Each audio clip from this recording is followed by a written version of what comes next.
And welcome to FoxNews.com, live on this Monday morning. The hour of the day, the headline for today is that the president is going to present his plan for cutting $1.5 trillion out of the budget. And as you can imagine, the Republicans are not too happy about it. Representative Paul Ryan, who heads the House Committee on Budget Committee there, I think, he said it's class warfare. Listen to what he said Sunday. Class warfare, Chris, may make for really good politics, but it makes for rotten economics. If you tax something more, Chris, you get less of it. If you tax job creators more, you get less job creation. If you tax investment more, you get less investment. All right, well, this is what we're dealing with today because he's got to cut $1.5 trillion out of the budget for the next 10 years. The super committee is going to have the same scenario, and this is basically what the president is saying is going to give them a starting point, and they've got to make this happen by Thanksgiving. So let's bring in the panel to talk about what this plan may propose and what the fight may actually consist of between Republicans and Democrats. Let me introduce the panel today. Ford O'Connell is the chairman of the Civic Forum PAC and co-founder of Project Virginia. Welcome, Ford. Thank you. And Carmen Segarra is to my right here. She's the National Policy and Outreach Chair for Hispanic Bar Association. Welcome. Thanks for being here. So this is basically Obama's deficit plan will have a $1.5 trillion tax cuts. That's what FoxNews.com live is about. FoxNews.com rather article there leading the front page there on FoxNews.com. Ford, what do you think about this whole plan? What you know of it so far? Well, as of what we know, I don't think it's really designed to pass. It's designed to make Republicans look bad and perpetuate class warfare. I think, former Michigan Governor Granholm made a great point, a Democrat I might add, made a great point saying, hey, we're engaged in a global war on jobs. And frankly, what the president's proposing here is more tax spending and regulating, and it's not really designed to deal with the current global economy. And I think I understand what he's saying with the Buffett Rule, but we saw this in 2009, and a similar thing didn't pass the democratically controlled Senate. So the Budget Committee really has a lot to work with, and hopefully we can get this done. But $1.5 trillion, that's the triggers. That's what we're expected to get done. We got to do better than that because the Americans are at risk here. Well, also, I think the president's going to shoot for another $447 billion, or at least a $2 trillion, because he's trying to make room for the jobs plan. One thing you said, though, that's going to be catchphrase for the next week, I'm sure, is going to be the Buffett Rule. When I first read it, I thought it was the Buffet Rule, but apparently it has to do with Warren Buffett, who is one of Obama's supporters, and he's a gazillionaire. And he made the comment that he pays more in taxes, or pays less in percentage taxes than his secretary, which irritated a lot of folks. So, Carmen, why don't you answer to what Ford was saying? Look, the Buffett Rule essentially is pointing out a real truth in America, which is that the middle class is getting squeezed tax-wise, and it's getting squeezed job-wise, and it's getting squeezed wage-wise. And it is true. I think, wealthy individuals make more than $1 million. They are paying less on an effective tax rate basis than middle-class people are. I think it's a good proposal. I think the president's combined proposal is actually a $4 trillion deficit reduction plan, and it is actually a jobs creation plan, and it is a definite plan, which is all of those things. We're seeing none of that from the Republicans. So I think, Obama's looking at his 40% approval rating, and he's looking at Congress, which has right now a 12% approval rating, and is saying, you know what? I think I have the better hand on this one. So, whatever Congress is saying, people are absolutely not listening to and are discounting completely. So I hear Ford here wanting to get a word in. Carmen, I think what you're saying, though, is it's a very populist-sounding plan, but it's also a very job-killing plan, okay? Because essentially, we are taxing to spend, and if we keep that going, there's not going to be much left to tax. So when corporations and individuals, small business owners go to hire, they're going to have less to hire people with. This is not a good idea. There's some other items in here that are definitely worthy,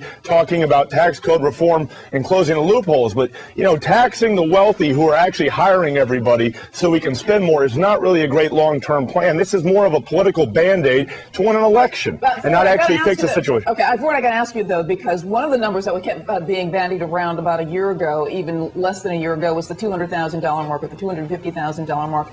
It's got to sit better with Republicans that it's now at the $1 million mark, which is what they were kind of lobbying for in the first place. So why isn't that a good thing?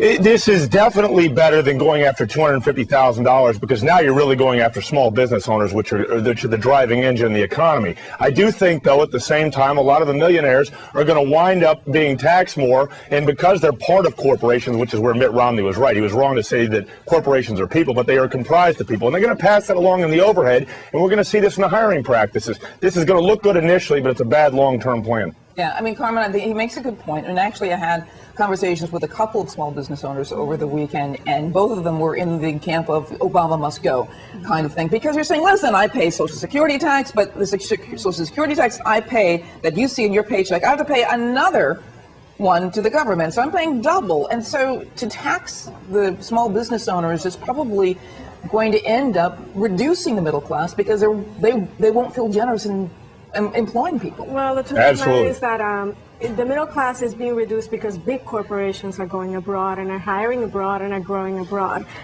You need to help and motivate and stimulate big corporations to create jobs here in the U.S. because the totality of jobs that can be created by a big corporation outnumbers vastly the number of jobs that can be created by small businesses.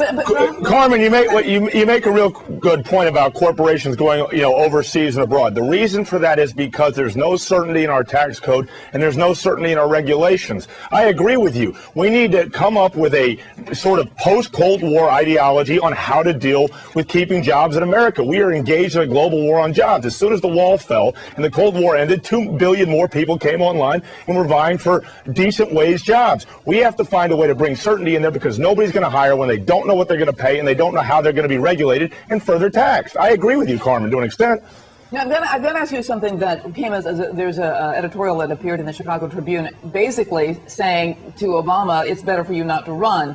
The mind feeling, though, is that because he will no longer have to pay attention to the Republicans' debate, he won't have to basically run for president in his 4th year as president. What do you think of that,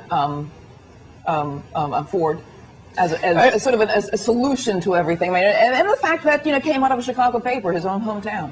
Well, I know it came out of the Chicago paper, and I think it's a great read. It really raises some interesting questions within his own party. Democrats talk about struggle within the Republican Party between the grassroots and the establishment. We're seeing this in the Democratic Party. A lot of people want to abandon President Obama, but they can't because if they do, they realize that they're admitting defeat and they're giving the GOP a further leg up in the battle for the White House. It's something to think about, and the president, if he really wants to be serious about America and putting America forward, he may consider this. Yeah. Carmen, what do you think about that? Look, the number one factor in deciding whether Obama is going to be able to keep his jobs is the status of the economy the 2 quarters prior to the election. Sure. Every single American election has been decided this way. It hasn't been decided by the politics, the presentation, the one-liners. It's been decided by the status of the economy. The problem for the Republicans is that the timing is not working out for them, and they have their backs up against the wall. We are in a situation where we really do need to present solutions now because of the larger scheme of things in the world economy. And if we don't put a solution now, then we are really going to get left behind as a country. That works in Obama's favor because the stimulus needs to happen now, and that will create the jobs going into next year that will turn around the economy and will win him the election. And it's the Republicans' own fault for getting themselves into this situation because they never worked with the president to get the U.S. out of this mess earlier. They were the party of no. But isn't that the Democrats' mantra that the Republicans didn't work with the president? I mean, the Republicans, I think, Ford, can probably say the same thing that, Obama didn't work with the Republicans. I mean, everybody's pointing their finger at each other. Well, we didn't get to this situation just overnight. This has been going on over the last 30 years based on compromise, based on political convenience, not compromise based on wise compromise. And essentially, both parties are to blame. But you can't tell me that the Republicans didn't work with the president when the president shut them out over Obamacare. This is not true. This is partisan politics. And once again, the president has decided to take it to the people, lock out the Republicans, make them look like a do-nothing Congress just so he can win when he's not actually provided any new solutions to the problem. He's going back to anachronistic, outdated ideas that are not going to work in this new global order. Yeah, you know, speaking of time frame, now Carmen brought up that the time frame is in Obama's favor because he has another year to try to make the economy work. But is the time frame also in the Republicans' favor? Is that they can stall and play politics until the time's for the economy and say, hey, look at, because they've got Perry and Romney, both men who can boast that they've created jobs. I don't know that stalling is a great move for the Republicans, okay? Because if the president is doing the right thing, the Republicans will pay the price at the ballot box. That's the bottom line. And Republicans have to realize this. They have to look for wise compromise and put the people of, the American lives before any sort of electoral gains. And if they do that, they'll do well at the ballot box in 2012. Well, okay. Well, we're going to go to Washington, D.C. because the President of the United States is going to be delivering his remarks on his vision for a balanced budget approach to reducing our deficit and living within our means, and announces his recommendations to the Joint Committee on Deficit Reduction. Just what we're talking about today. Our Wendell Goler is live at the White House. Ford, since you're in Washington, D.C. as well, I want to let you to comment on the numbers that Wendell Goler put up there. And I have to say I was wrong because when I was talking about, we're talking about the $1 million, the $250,000 range is still in play because of the Bush-era tax cuts that he's going to allow to expire. So basically it is going after those people with $250,000. But what do you think of all those bullet points and what that may or may not bode for the Republicans and their strategy?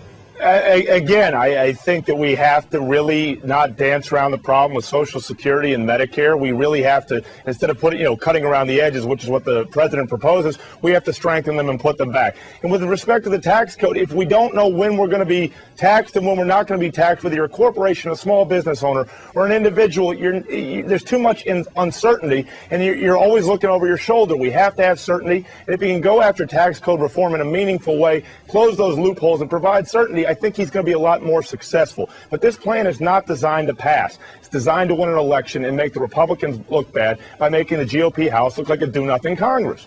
Carmen?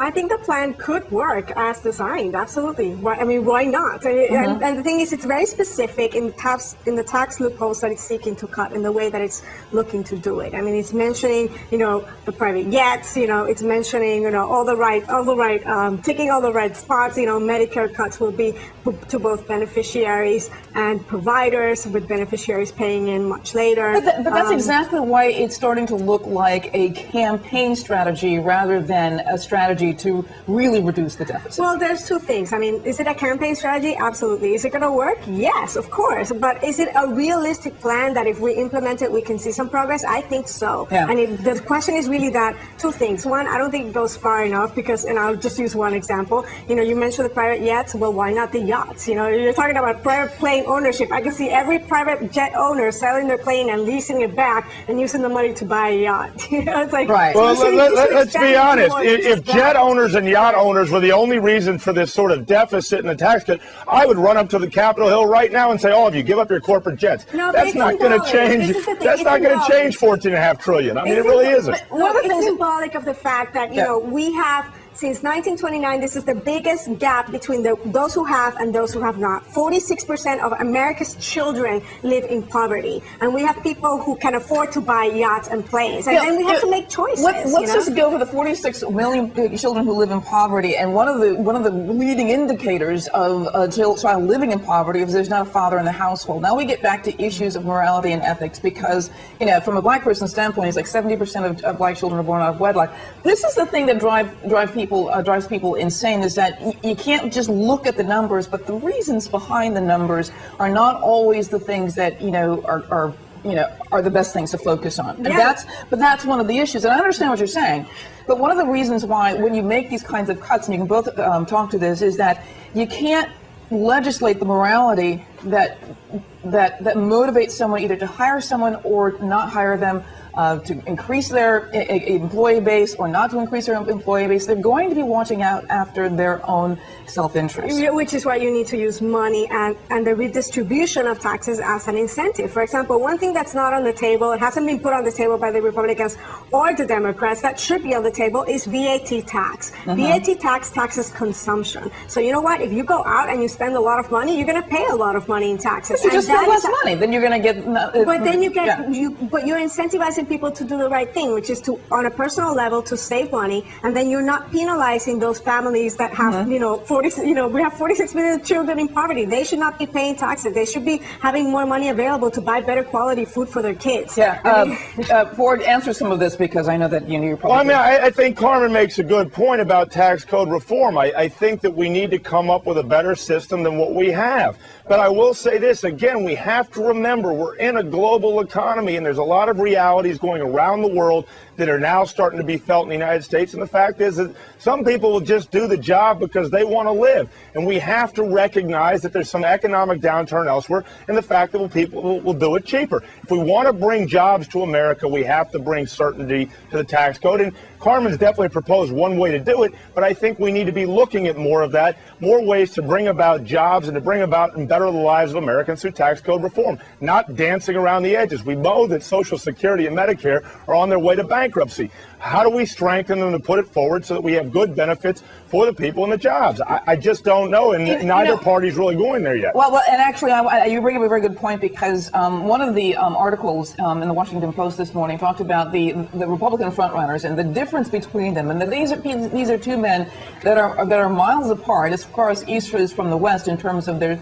other strategies, in terms of their personalities, in terms of where they're from. What would be the best scenario for the Republican Party and for the American people? Because you've got Rick Perry and Mitt Romney, one really representing sort of the old guard traditional GOP, and the other representing sort of the Tea Party kind of element. I gotta say, I didn't think about this until I read the article, but my goodness, the Republicans are really in a quandary in terms of which one actually would be better to put forward, and which one would better serve the United States. Ford, what do you think? Well, I think both of them are great candidates, and I think both of them can defeat President Obama. My advice to Rick Perry is, hey, stick to your guns, but you've got to tone down the volatile rhetoric. You've got to be a little bit less like Rambo and a little bit more like James Bond, precise and accurate with your words. You've got to make inroads with establishment Republicans and independents. And if you can do that and you can win the Florida primary, chances are you'll be the nominee. My advice to Mitt Romney is slightly different. You've got a great polished resume. You've got great private sector experience. Now what you've got to do is you've got to resonate with the grassroots a little bit more, and you can't be so stiff on the stump. Saying 2 + 2 is 4 just because it's a fact is not a good thing. Look, Rick Perry is essentially the person that GOP primary voters want to take to the prom. Mitt Romney is the person who GOP primary voters sort of settle on when they marry. The question for Perry is, can he become the person that GOP primary voters want to marry before they settle on Romney? And that's really the big question for both of them. Okay, so is Perry the one you have the affair with, and then Romney the one you actually marry? I wouldn't say the affair. They both married their high school sweethearts. So okay. We're just saying Perry's the bad boy, but sometimes he's his own worst enemy, and he has to show himself a stick-to-itiveness to stick to his guns, but to be more appealing to a broader swath, including establishment Republicans, independents, Hispanics, and women. Yeah, you know how we love our bad boys, too. Okay, this is a whole different scenario. Ford, I want to thank you for being here. Ford O'Connell, chairman of the Civic Forum PAC and co-founder of Project Virginia. Thank you very much for being here. We got to say goodbye to you right now, but I'll let Carmen answer you when you're gone, so you can't answer her back, I guess. Sorry about that.